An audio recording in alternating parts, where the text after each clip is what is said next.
Nah, lo tau gak sih ini kerajaan apa? Ini adalah kerajaan Tarumanegara ya, kerajaan yang terletak di dataran Sunda, Jawa Barat. Begitu juga dengan kerajaan ini, kerajaan Sunda gitu kan. Nah, kedua kerajaan ini bisa dibilang sebagai kerajaan maritim. Kenapa? Karena mereka menggantungkan kehidupannya tuh pada aktivitas perairan ya. Lebih khususnya adalah aktivitas perairan darat yaitu sungai gitu kan. Nah, tapi ada juga kerajaan maritim yang besar gitu ya. Apa tuh ya? Kalau lihat peta ini adalah kerajaan Sriwijaya. Dan apa ya? Kenapa gue misahin Sriwijaya ke dalam bab khusus gitu? Karena uh, selain kerajaan maritim ya dia juga cukup besar gitu kan dibanding dua kerajaan maritim yang sebelumnya gitu ya. Nah, jadi kenapa sih kerajaan Sriwijaya itu dibilang sebagai kerajaan maritim gitu kan? Nah, sini gue akan bahas nih. Nah, kerajaan maritim Sriwijaya sebetulnya terdiri dari ya sebetulnya gue akan ngasih tahu dua alasannya, dua ini aja. Pertama alasannya kenapa dibilang maritim, yang kedua pengaruhnya apa dari kemaritiman Sriwijaya gitu. Pertama alasannya, kenapa dibilang maritim? Karena Sriwijaya itu bergantung pada aktivitas laut. Nah, jadi apa tuh maksudnya? Kenapa perairannya laut gitu kan? Nah, sebetulnya yang gue bilang laut karena memang dia dari menguasai laut ya, dari Sriwijaya yang bisa menguasai laut, dia secara otomatis akan bisa melakukan dua hal. Yang pertama dia pasti bisa memonopoli ekonomi, dan yang kedua dia punya power ya, punya kekuasaan dalam geopolitik dan juga militer gitu. Nah, gue mulai dari monopoli ekonomi. Maksudnya apa nih ya? Monopoli ekonomi itu sebetulnya kontrol ya, kontrol terhadap lokasi strategis. Jadi Sriwijaya ini lo tau kan dia letaknya di Palembang gitu kan, dan otomatis dia punya kontrol akan dua apa ya, akan dua wilayah di Sumatera. Lo tau nggak tempatnya di mana ya? Yaitu di Selat Sunda dan Selat Malaka. Selat Sunda lo pasti tahu di mana ya? Selat Sunda di sini. Sorry, Selat Malaka dulu. Selat Malaka di mana ya? Dia adanya di antara Pulau Sumatera ya dengan Semenanjung Malaya gitu kan. Dan itu menjadi lokasi strategis karena kapal-kapal dagang pada lewat situ gitu kan. Yang kedua Selat Sunda di sini di antara Pulau Jawa dan Pulau Sumatera, dan juga strategis karena menjadi penghubung antara Pulau Sumatera dan Pulau Jawa gitu. Nah, ketika si Sriwijaya mampu memonopoli ekonomi dengan menguasai dua selat ini gitu kan, selanjutnya dia pasti menanamkan yang namanya prinsip geopolitik. Apa tuh geopolitik? Ya simpelnya ya gabungan antara kata geografi dan politik. Artinya dia punya kontrol geografis ya, punya geografis yang bagus.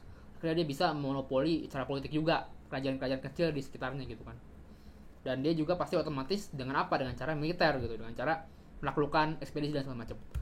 Nah, sebetulnya penaklukan ini juga dimulai apa ya, sejak lama. Jadi Sriwijaya mengekspansi kekuasaannya gitu kan. Artinya kan kecil tuh cuma di bagian Palembang, tapi artinya dia berhasil, nantinya bahkan dia akan berhasil menaklukkan Semenanjung Malaya yang lo tahu tuh sangat jauh gitu ya.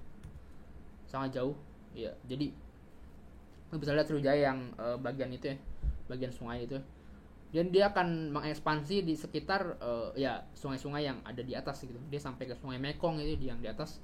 Bahkan nanti jadi Jawa juga akan sampai ke Borobudur ya, daerah Jawa Tengah gitu. Nah, jadi gitu. Lu bisa lihat juga di sini gimana besarnya Sriwijaya. Sebenarnya ini agak ke crop. Sebenarnya Jawa Tengah juga ada, cuma dia lebih ke ini aja, lebih ke ekspedisi biaya. Ekspedisi biasa, sorry. Kok biaya? Nah, ekspedisinya Sriwijaya tuh lu bisa lihat dari Palembang itu yang ada di titik kecil tuh, muara muara apa, muara Jambi apa segala macam, muara Jambu apa segala macam. Pokoknya situ, dari situ ntar dia akan naik ke atas itu sampai ke Semenanjung Malaya gitu ya, sampai ke arah Khmer bahkan ya, Funan gitu ya. Terus dia menaklukkan Raja Sana gitu, terus sampai Thailand juga, pasti Malaysia juga kena, dan nanti juga dia konflik dengan kerajaan di Pulau Jawa. Bahkan ya ceritanya pernah salah satu wangsa ya pokoknya gitulah, raja dari Sriwijaya, dia memugar ya, atau memperbaiki lah ya, bikin bagus Candi Borobudur ya. Kenapa? Karena Candi Borobudur kan peninggalan kerajaan yang bercorak Buddha. Jadi si raja ini merasa punya tanggung jawab untuk merestorasi si candi ini gitu. Nah, dari kebesaran Sriwijaya itu sebetulnya ada pengaruhnya gitu. Pengaruhnya pasti ya kalau gue sih bisa dibilang ya ada baik buruknya gitu ya. Gue mulai mungkin dari dua cara. Mungkin yang pertama, yang atas mungkin invasi ya, dia rentan invasi. Artinya ya ini gini, ketika lo nguasain laut gitu, lo nguasain wilayah yang besar, pasti akan ada kecenderungan dari pihak lain untuk dengan mudah menyerang wilayah lo gitu kan, karena besar gitu kan. Nah, jadi dari dibalik kebesaran Sriwijaya dia juga rentan akan serangan atau invasi gitu ya, dan salah satunya adalah invasi dari kerajaan Kola dari India gitu. Dan yang kedua juga ada positifnya, artinya ada positifnya artinya ya Sriwijaya dia nggak cuma ekspedisi tapi dia juga meninggalkan beberapa situs atau mungkin beberapa warisan yang kita bisa kenali sampai sekarang gitu. Nah, gue mulai dari invasi dulu. Kenapa invasi gitu? Ya, karena simple. Pertama karena dia menguasai Malaka gitu ya. Dan pertama-tama kerajaan Kola pasti dia akan menyerang yang vital, artinya dia menyerang Malaka dan mulai mengambil kekuasaan di Kedah, atau lo bisa tahu Kedah itu wilayah Malaysia gitu ya. Lalu bisa lihat tuh gambar gimana kerajaan Kola itu menyerang Kedah gitu. Dan akhirnya takut juga gitu kan, dan akhirnya makin lama ya makin terpukul mundur lah kerajaan Sriwijaya gitu. Nah, terus kalau misalnya kita ngomong soal peninggalannya gitu, pertama pasti ada peninggalan yang di Candi Borobudur gitu kan, kayak semacam relief yang menggambarkan kapal-kapal Sriwijaya gitu.